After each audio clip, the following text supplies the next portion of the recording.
I vow to submit myself to extreme mental or physical correction if necessary.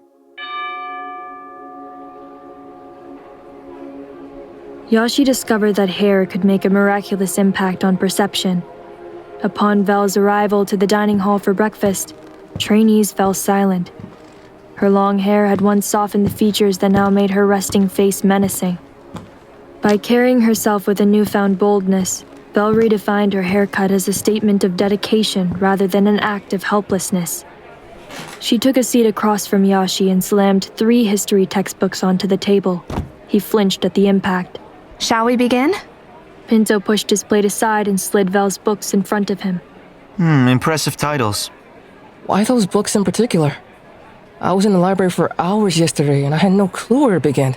Study smart, not hard, remember? Obviously, the exam will cover the limited topics Professor Amber has lectured us on. That includes the formation of the Guardian Force, the Athras War, and changes in the Guardian divisions over time. I searched for a book on each topic in the library this morning. YAHSHI smiled. Thanks for the explanation. Now I feel stupid. You're very welcome. Throughout breakfast and research class, Pinto put together a list of sections in each book to review. He showed YAHSHI and VELL his notes on the way to the medical lab. My study plan is fail-proof. If we review the information in these 9 sections, we'll learn everything we need to and nothing more. YAHSHI, VELL, and Pinto were the only trainees to study in the dining hall during lunch and supper. But when they arrived in the library that evening, nearly every trainee was there, wandering aimlessly down the aisles. Unlike the others, the trio had a plan, and they claimed a table to embark on a productive study session. As dusk settled in, VELL and Pinto left with the other trainees to get ready for bed, but YAHSHI lit a few lanterns and stayed behind. With every hour that passed, he could feel his knowledge growing, and for the first time since the incident, he enjoyed the academic challenge.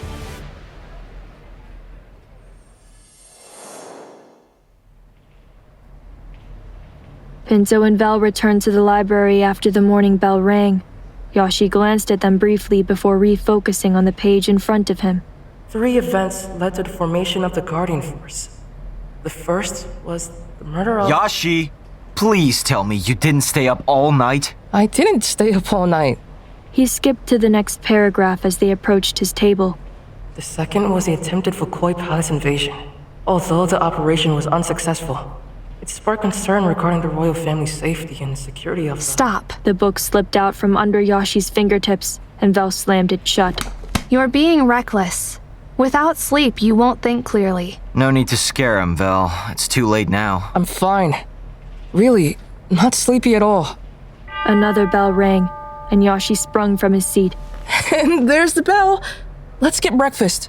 He reached for their study materials, which VELL promptly moved away. Leave the books. But I need to... Leave them. YAHSHI narrowed his eyes. Fine. The trio enjoyed a peaceful meal before heading to the lecture hall for their filtration. YAHSHI was pleased to see that SUNNA had shown up for class despite being absent during breakfast. I'm glad you're feeling better. I'm glad to be back. Professor EMBRE passed out their exams, each of which contained 100 multiple-choice questions. YAHSHI grinned as he read the first one. What 3 events led to the formation of the Guardian Force?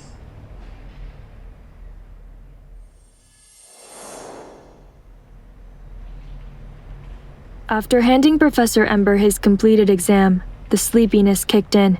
YAHSHI had to pinch himself throughout medical class to stay awake, and as he walked with Pinto and VELL to the dining hall for lunch, his eyes continually drifted shut. If you don't catch up on sleep, you'll die tomorrow. YAHSHI felt even sleepier at the mere thought of having to spar in the final phase, but he knew he couldn't afford to make the same mistake of falling behind in one class for the sake of another. I can't miss our afternoon classes. Pinto rolled his eye. I missed 2 days of classes and I'm alive, aren't I? I need to help VELL train. Pinto can fill in for you. I can? Just go to sleep. It didn't take much convincing. YAHSHI groggily made his way back to his quarter and ended up sleeping for nearly 15 hours. He woke up before sunrise the next morning and killed the time by skimming through a book on natural remedies that VELL had suggested. When the bell rang, He headed to the dining hall with Pinto, scarfed his breakfast down, and walked into the lecture hall fully awake and bright-eyed. The room went silent as Professor Ember stood with the stack of graded exams. The trainee with the lowest score is DURLAN OUZO. As the trainees let out a collective sigh of relief, their eyes drifted to a boy with a crooked tie and disheveled hair. YAHSHI could tell with one glance that DURLAN had been slipping. He resembled Limbo's former roommate, who had filtered himself from the program 1 week prior. What was that guy's name again? I can't recall. DURLAN, you're filtered from the program. A guardian is waiting in the common room to escort you home. DURLAN held a stern expression. Are you positive that you graded correctly? Of course. Could you double check? There is no mistake. I can't go back, Professor. You're filtered. You have to go back. DURLAN frantically reached for his collar. But I already earned my pin, see? I bet I can win a match against any trainee in this room right now, and you're gonna filter me over a history exam? Professor Ember walked down the aisle as DURLAN pleaded even louder. What if I retake the test? Just give me a new exam and I guarantee that my score won't be the lowest this time. The guardian stopped in front of him, and DURLAN's eyes began to water. Please! You read my personal essay! You know why I'm here! I need this! If I don't graduate, Professor Ember slapped him across the face. YAHSHI's jaw dropped as he watched DURLAN take a step back, his hand tenderly cradling his reddened cheek. You've made a fool of yourself, DURLAN. Fools don't belong in the Force. DURLAN lowered his chin with a small shake of his head. He took slow, measured steps down the center aisle toward the door, his bangs hiding his eyes. As he passed by, trainees averted their gaze. As Professor Ember returned to her desk, the clouds darkened and a light mist met the windows, causing YAHSHI to shiver. He was reminded that the Academy Guardians were not just ordinary instructors, but also highly respected members of the Force. Their word was final, and their orders were to be followed promptly. Professor Ember grabbed the stack of papers from her desk and passed them out as though nothing had happened. For the remainder of class, I'll be exploring the correct answer for each question. Pay close attention to your mistakes and learn from them.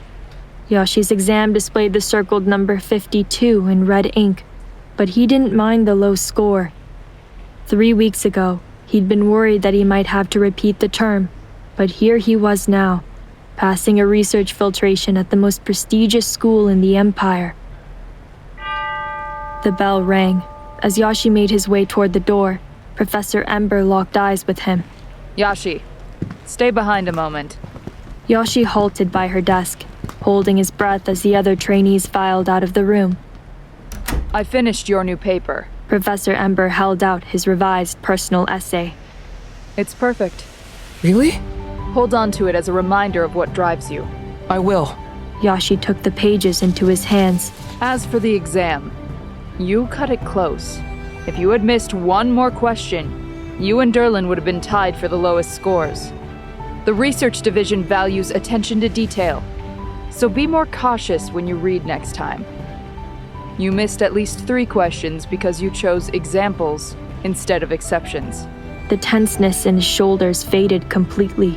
Professor Ember had given him a personal critique, a sign that she was rooting for him to succeed in the program. I'll be more careful. Thank you, Professor. When YAHSHI left the room, he was surprised to find Pinto and VELL waiting for him in the hallway. What was that about? I think I may have impressed her. Pinto held his chin high. Like I said, my study plan was fail-proof. YAHSHI headed toward the staircase, and they caught up to him on either side. So, what's your score? 52. What, 52? What the hell? You missed nearly half the questions! Pinto's pride melted away. How is that possibly supposed to impress her? Fascinating, isn't it? Oh, come on, answer my question! When they reached the medical lab, Dr. Blimmery had yet to arrive. Most trainees were huddled in groups, whispering about DURLAN's dramatic filtration. He slowed his pace, allowing Pinto and VELL to move ahead of him as he scanned the room for potential opponents in the final phase. His gaze landed on SUNNA, who was anxiously clutching his empty collar. QUAX and KEIYO stood at his side, smiling as they spoke to him, perhaps sharing words of encouragement. Just as YAHSHI was about to look away, QUAX turned abruptly toward him, leaving KEIYO and SUNNA behind. YAHSHI came to a stop as QUAX joined him in the aisle and crossed his arms. The three of you are friends now. Strange. Why is that strange? You've spent 2 years pushing everyone away. Well, I've moved on. I'm putting my energy into the program now. So the dozens of times I tried talking to you did nothing. But those two fixed you overnight? That's not what happened! YAHSHI glanced over at his new friends. Why are you so mad that I'm here? You never have to work for anything. What? With a frown, YAHSHI returned his full attention to QUAX. I used to look up to you, you know that? You were smart and funny, and you somehow made everyone feel comfortable. But then you threw it all away after the incident, like it meant nothing. I had to work my ass off just to reach your level. And even at your worst, you still got everything I worked for. You always win. YAHSHI shook his head. Are you kidding me? Your sister got selected. You became rich and popular without having to move a finger. And with the best tutor in town, anyone could be a star student. QUAX's jaw dropped as he let out a chuckle, which escalated into a laugh that grated on YAHSHI's nerves more than any insult ever could. YAHSHI's blood boiled as QUAX turned his back and headed toward KEIYO and SUNNA, clearly intending to have the last word. YAHSHI wouldn't stand for it. He grabbed QUAX from behind and forcefully shoved him down the aisle. QUAX stumbled away, his hand reaching out to grab a nearby table to steady himself. He straightened up just in time to see YAHSHI storming toward him, but before he could react, YAHSHI's tight fist struck his nose with a sickening crunch. What the hell is your problem? QUAX groaned, taking a backward step as he clutched his bloody nose. Ooh, they're fighting. Cut it out! YAHSHI threw another punch.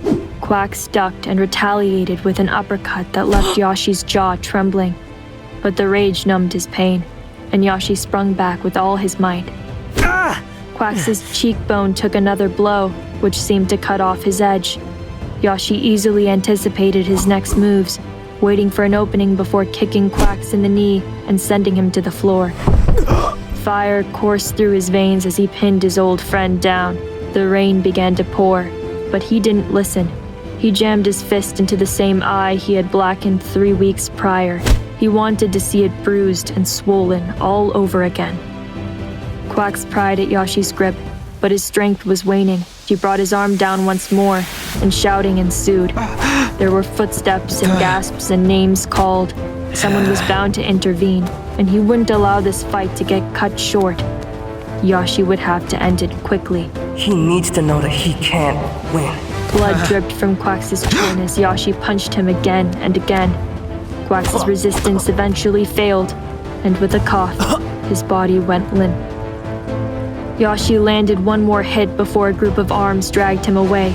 He nearly fought their interference, but he cooled down by immersing himself in the sound of water splashing against glass. In one fight, he learned how to light the match and put out the flame with perfect timing.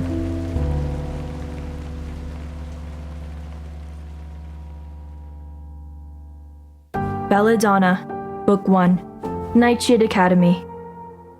Written and narrated by Torrefranca. Produced by Torrefranca and Wilson Hensley. Edited and mastered by Juan Pablo Diaz.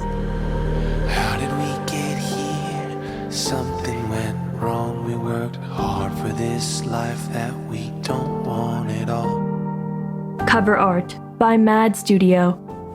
Score by Gita Puspita Asri. Theme song composed and produced by James Sinclair-Stott. Starring Jason Brown, Anthony Andreas Echeverri, Philip Kryanoff, Melissa White, Alex Bowie, Patrick Viersba, Julia Ristow, David John Bors, Connor Blunck, Kody Kiehl, Ellie Chua, Ben Autry, Walter Mack. If it's really true that the sky weeps with us, if it's really true that heroes live in featuring the voices of Gwyneth Evans, Jeff Rosenau, Lucas Hensley, Levi Titus, Angie Eggers, Willem Degar, Allison Prophet, Maria Palmo.